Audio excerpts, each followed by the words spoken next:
ஆனால் வைணவ இதில் இருந்தீங்கன்னா கௌடிய வைணவ பாரம்பரியத்தினுடைய அம்சம் தான் ராதை. கௌடிய வைணவ பாரம்பரியத்தினுடைய அம்சம் தான் இந்த ராதை. அவங்க ரொம்ப அதை உயர்வாக கொண்டு வருவாங்க. இங்கே வியாச முனிவர் ராதையை ஒரு லைனில் கூட சொல்லுவாங்க. அந்த பாதச்சுவடுகள் இருந்ததுங்கிறது மட்டும்தான் ஓடிட்டு இருக்காங்க. அந்த கோபியர்கள் சொல்லும்போது எல்லா கோபியர்களும் தேடும்போது எல்லா கோபியர்கள் கண்ணிலையும் கிருஷ்ணனுடைய பாதமும் யாரோ ஒரு பெண்ணுடைய பாதமும் தான் சொல்லுவாங்களே தவிர அது ராதைக்கு உள்ளதுங்கிறத தெளிவாக. இந்த ராச லீலைக்கு அப்புறம் தான் நாம்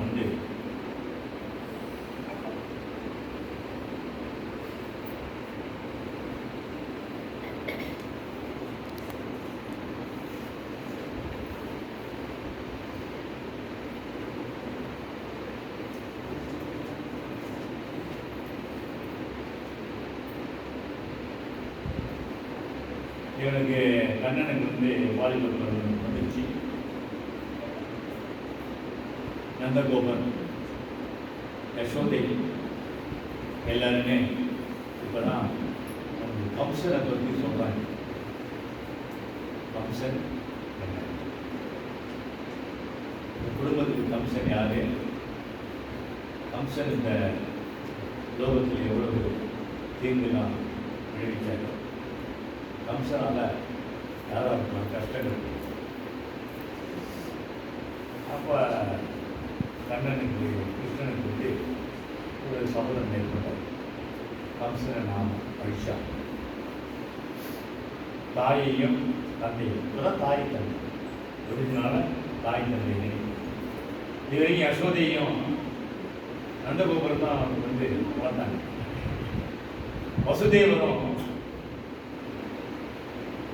யார் வசுதேவர மனைவி சொல்லுங்க. தேவகி. தேவகி தேவகி தேவகி வசுதேவரும் தேவகி. தேவகியும் போய் பார்க்கணும். வசுதேவரும் தேவகியும் போய் பார்க்கணும்.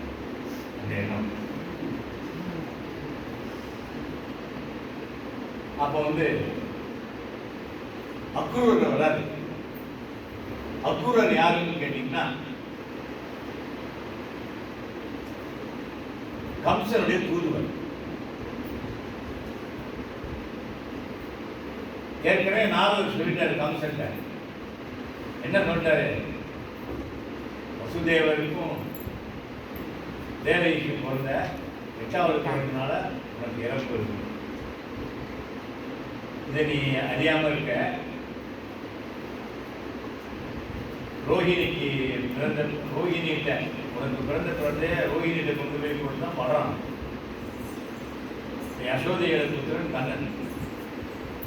இவங்க 2 பேரும் நண்பர்களாக இருக்காங்க. நாரதர் திருப்பி சொல்றாரு, பலராமனும் கண்ணனும் நண்பர்களாக இருக்காங்க, சகோதரர்கள். இவங்க 2 பேரும் உனக்கு புரிய வச்சுட்டாங்களா இன்னைக்கு கொள்வதற்கு நீ நாரதர் சொல்லிட்டு போய் எச்சரிக்கை. நீ தேவகியோட குழந்தைன்னு நினைச்சிட்டு பையன் நினைச்சிட்டு ஒரு பெண் குழந்தைய தான் முன்னாடி கொண்ட.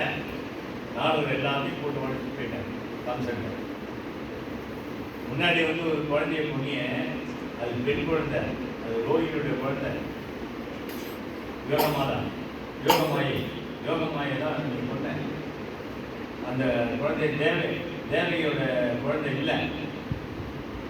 இதெல்லாம் கேட்ட கம்சனுக்கு மிகச்சிரமம் போகணும். கிருஷ்ணனையும் பலராமையும் ஒன்றே ஆக வேண்டும்.